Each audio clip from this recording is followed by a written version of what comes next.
Good afternoon, everybody. Today, President Trump and Ukraine's President Volodymyr Zelenskyy had a fantastic phone conversation. President Zelenskyy thanked President Trump for a productive start for the work of the Ukrainian and American teams in Jeddah on March 11th.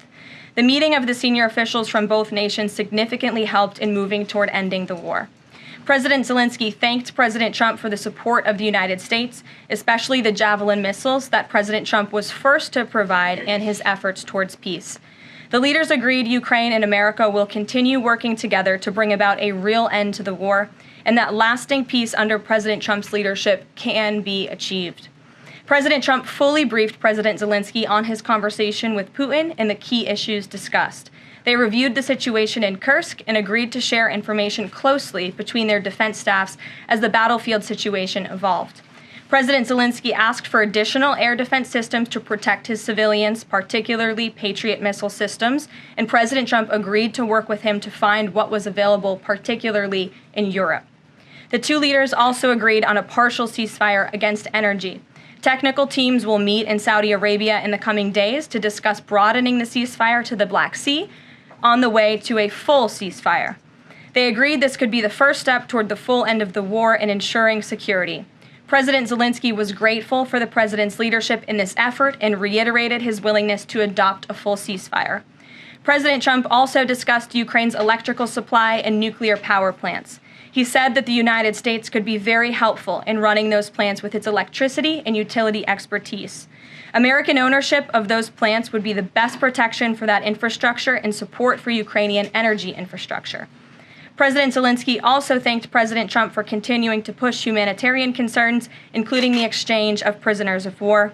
He noted they had just had a successful exchange and thanked the president for his leadership on that. The president's team of negotiators and national security experts will be heading to Saudi again later this week to continue working on and ironing out the details. But I would just like to emphasize we have never been this close to peace, and it's only because of President Trump that we are here. I think a couple of years ago, as you all reported on the war, it was incomprehensible to have a partial ceasefire in this conflict. And today that is true because of the leadership of this president. Mary. Agreed to closely share information between their defense staffs. Does that mean all intelligence sharing will continue? So the White House is rejecting Russia's request. Intelligence sharing in terms of defense for Ukraine will continue to be shared. Mary. Thanks, Caroline. On the call with Zelenskyy, did they discuss the minerals deal at all? Is that back on the table, and what do the Ukrainians have to do to get that back on the table? Again, I just provided a very lengthy readout of the call that was provided by the Secretary of State and the National Security Advisor. And now we have moved beyond the economic minerals deal. We are at a place of peace. We're at a partial ceasefire, and we're moving towards a full ceasefire and a long-standing peace in this conflict. And that's great news for the American public. Kremlin readout mentioned that Trump and Putin spoke about potential U.S.-Russia hockey games. Again, as for the readouts of the call, I would defer you to ours. And when it comes to the topic of hockey, it did come up. However, we're more interested in securing a peace deal than scheduling hockey games right now. Does the president plan to send new and additional flights of Venezuelan gang members, now designated as foreign terrorists, from the U.S. to El Salvador or elsewhere? Can Americans expect to see those flights sometime soon? Americans can absolutely expect to see the continuation of the mass deportation campaign that has been successfully led by this president, Secretary of Homeland Security Kristi Noem, and also our Secretary of State, Marco Rubio.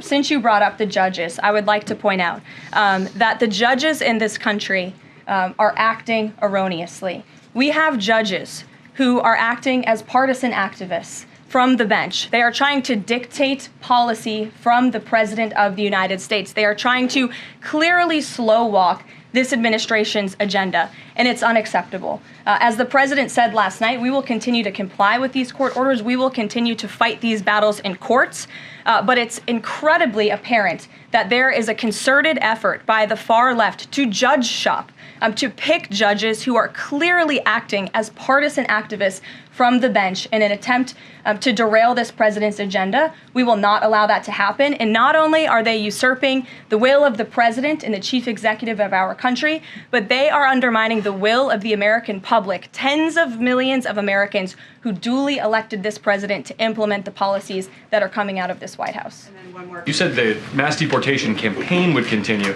but she asked about the flights specifically. Will those flights to El Salvador continue while this case is being appealed? We don't have any flights planned specifically, but we will continue with the mass deportations. And I would just like to point out that the judge in this case is essentially trying to say that the president doesn't have the executive authority to deport foreign terrorists from our American soil. That is an egregious abuse of the bench.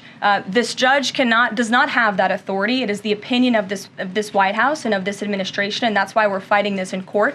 And it's very, very clear that this is an activist judge who is trying to usurp the president's authority. Under the Alien Enemies Act, the president has this power, and that's why this deportation campaign has continued.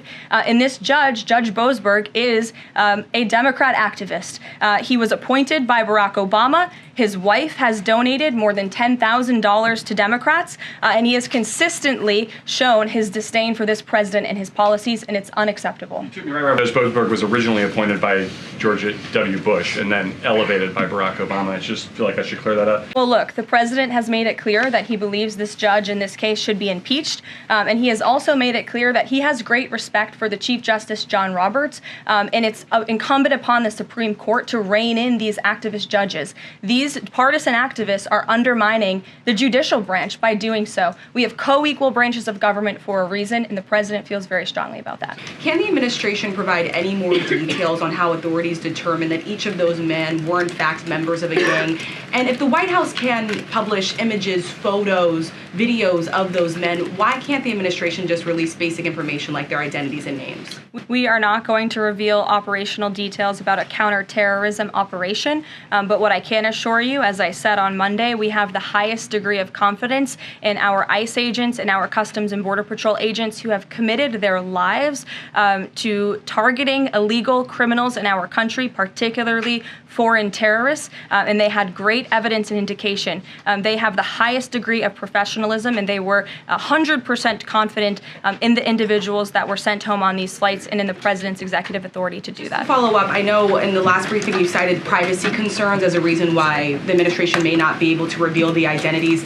What exactly are the privacy rights of immigrants who were deported that the administration says were dangerous enough to be sent to El Salvador and sit in a prison? Again, as I just said, we're not going to reveal the operational details of a counterterrorism operation for quite obvious reasons. We're trying to combat terrorism here in the United States of America. We certainly think it's despicable, the violence that has taken place against Tesla, the company, its employees, and also just Americans who have chosen to drive an electric vehicle. Many of them are Democrats, by the way.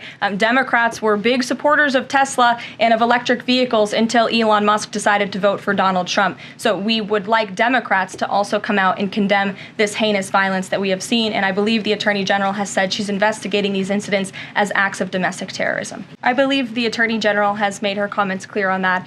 She is investigating these events as acts of domestic terrorism, and we fully condemn them. And as I said earlier to Jackie's question, we think it's despicable what is happening to not just this American company, but also their innocent employees, and again, innocent Americans who drive these vehicles. We condemn it wholeheartedly.